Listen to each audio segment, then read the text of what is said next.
Pemirsa, banyak cara nakal yang dilakukan oleh oknum pengembang properti yang tak bertanggung jawab untuk mendulang rupiah tanpa mempertimbangkan kebutuhan para konsumen. Bahkan seperti yang terjadi akhir-akhir ini terjadinya penipuan kepemilikan rumah bersubsidi di Bogor, Jawa Barat. Dan berikut paparan tentang penyaluran KPR dan juga tips-tips bagaimana memilih properti yang tepat untuk Anda. Pemirsa, berikut kami tampilkan sejumlah slide untuk Anda informasi penyaluran KPR likuiditas pembiayaan perumahan yang disalurkan dari Kementerian PUPR dari tahun 2010 hingga 2018 sejumlah lebih dari 32,4 triliun. Sekali lagi ini adalah dana yang disalurkan oleh Kementerian PUPR. Ini lain halnya dengan dana yang disalurkan oleh perbankan yang mungkin jumlahnya mencapai ratusan bahkan ribuan triliun rupiah.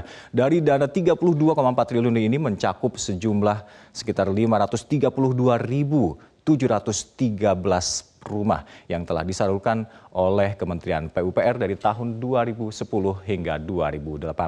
Dan kami akan rincikan sejumlah penerima dari ratusan rumah ini. Penerima dana pembiayaan perumahan ini meliputi para pegawai swasta yang meliputi 73,71%, ASN atau aparat sipil negara atau PNS mencapai 12,85%, sedangkan wira swasta mencapai 7,73% dan anggota TNI Polri mencapai 3,97% dan dari lainnya mencapai 1,74%. Pemirsa, dari hal ini kami akan menyampaikan beberapa tips-tips untuk Anda pertimbangkan sebelum Anda membeli properti, karena mengingat Anda harus mencermati sejumlah hal dan butuh kesabaran sedikit ekstra agar Anda lebih memikirkan hal-hal yang perlu dipertimbangkan. Seperti memilih lokasi yang tepat. Lokasi yang tepat ini menjadi faktor utama terpenting bagi Anda untuk membeli suatu properti, karena ini terkait dengan jangkauan Anda menuju ke tempat-tempat strategis seperti lokasi kantor, tempat-tempat perbelanjaan, dan sekolah untuk anak-anak. Dan Anda juga harus mempertimbangkan dana yang cukup, termasuk uang tanda jadi, uang DP, dan juga uang angsuran nanti. Anda harus bisa menghitung beberapa jumlah pemasukan Anda dan juga yang lainnya. Pilih pengembang juga yang terbukti dan terpercaya. Developer dalam hal ini harus bisa dipercaya hingga tidak lagi terjadi penipuan-penipuan. Anda juga seyogyanya bisa mencek harga pasar, jangan sungkan-sungkan untuk menanyakan hal ini ke para pengembang dan juga mencek harga-harga di website lainnya. Fasilitas penunjang perumahan termasuk sarana olahraga dan juga olahraga bermain untuk anak-anak dan persetujuan dari KPR. Pilih juga tenor yang sesuai dengan kemampuan finansial Anda. Di slide yang lainnya juga Anda bisa mempertimbangkan bagaimana Anda juga harus melihat dan meneliti sertifikat tanah yang diajukan oleh pihak pengembang nanti. Siapkan dana tambahan karena banyak biaya-biaya ekstra yang disajikan nanti. Ada biaya bank, asuransi, notaris, dan pajak dan lainnya. Dan waktu serah terima rumah Anda juga harus mempertimbangkan hal ini. Demikian sejumlah tips untuk Anda bagi Anda yang ingin membeli sebuah properti. Dan pemirsa, tak bisa dipungkiri, iming-iming yang fantastis dan tawaran promo yang ekstra menarik membuat banyak konsumen tergoda hingga membeli rumah melalui KPR bersubsidi yang tak ayal justru banyak yang menjadi korban. Bagaimana seharusnya konsumen bisa mengantisipasi dari jebakan Batman pengembang nakal dan hingga bisa memilih tawaran KPR yang masuk akal? Kita akan mendiskusikannya bersama rekan Maria Liza. Terima kasih Alka, betul sekali pemirsa, kita akan langsung mendiskusikannya bersama dengan pengamat properti, ada Ignatius Untung di sini. Selamat siang Mas Untung. Selamat siang, tadi kita sudah dengar bersama beberapa data-data yang sudah disampaikan oleh rekan Hamdan Al-Kafi. Namun kalau melihat kasus yang di Tangerang Selatan ini, kita spesifik ke sana ya Bang. Jadi kalau kita lihat memang data dari Bank Indonesia sendiri, fasilitas kredit pemilikan rumah atau KPR ini masih menjadi sumber utama. Sekitar 75,21% masyarakat menggunakan fasilitas KPR, sisanya 16,13% tunai bertahap, kemudian sisanya lagi 8,66% ini adalah tunai keras. Jadi pengembang-pengembang nakal ini banyak memanfaatkan banyak masyarakat yang beralih ke KPR. Dengan iming-iming DP murah seperti kasus Tangerang Selatan ini juga salah satunya. Nah sebenarnya bagaimana sih kasus ini bisa terjadi? Apakah memang DP murah salah satu modusnya? Sebenarnya enggak juga ya, malah kebanyakan begini. Kalau orang mau nipu ya biasanya itu ketika offernya terlalu bagus malah jadi mencurigakan.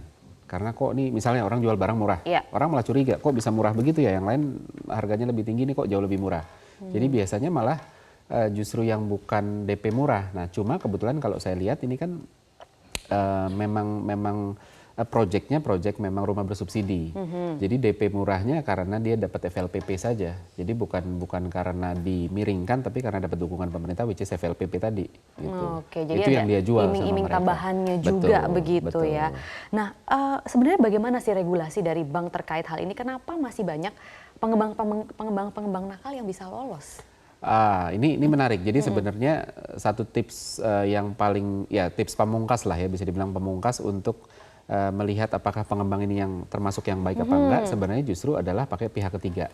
Dan salah satu pihak ketiganya adalah bank. Kenapa? Berarti Karena sudah dengan KPR ini sebenarnya sudah tepat ya? Sebenarnya sudah tepat. Karena ketika kita minjem uang ke bank untuk KPR, kan jaminannya surat rumahnya, sertifikat semua dipegang sama bank. Nah, secara logik bank itu tidak mau pegang sertifikat yang bermasalah.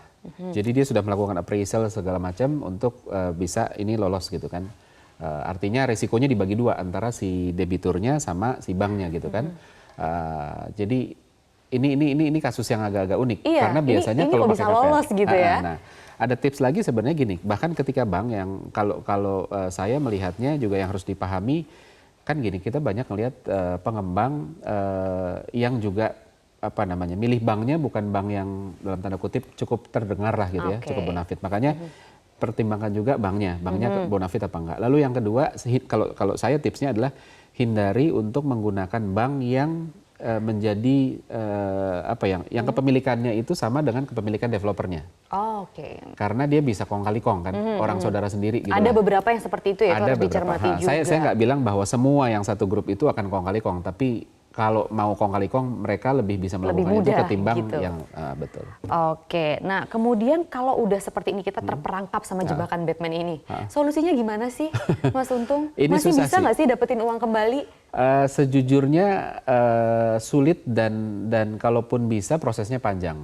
Karena ini harus masuk ke kepolisian dulu, lalu terus habis itu nanti ya mereka telusuri segala macam dan banyak proyek-proyek yang ini kan kalau ini kan saya ngelihatnya jadi sebenarnya ada dua.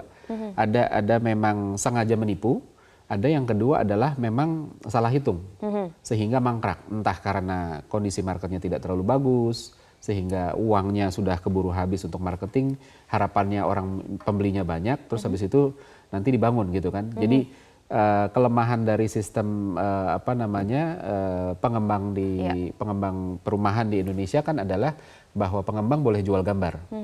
Kalau kita belajar misalnya dari negara-negara seperti Australia itu nggak boleh. Jadi Australia itu kalau kita mau beli properti di Australia kita bayar 5% di depan, habis itu kita libur bayar, kita baru bayar lagi setelah bangunannya jadi. Sehingga risikonya hanya dibatasi 5%. Kalau dia nggak bangun hanya 5% itu saja. Kalau di Indonesia enggak. Dan banyak sekali, gini untuk gambaran ya, kalau untuk bangun satu apartemen itu paling tidak satu tower itu biayanya itu 500 miliar. Nah, jadi seringkali pengembang nggak punya uang 500 miliar, cash flow-nya nggak punya. Jadi dia bermodalkan let's say 100 miliar untuk marketing, untuk ini, untuk bikin rumah contoh segala macam.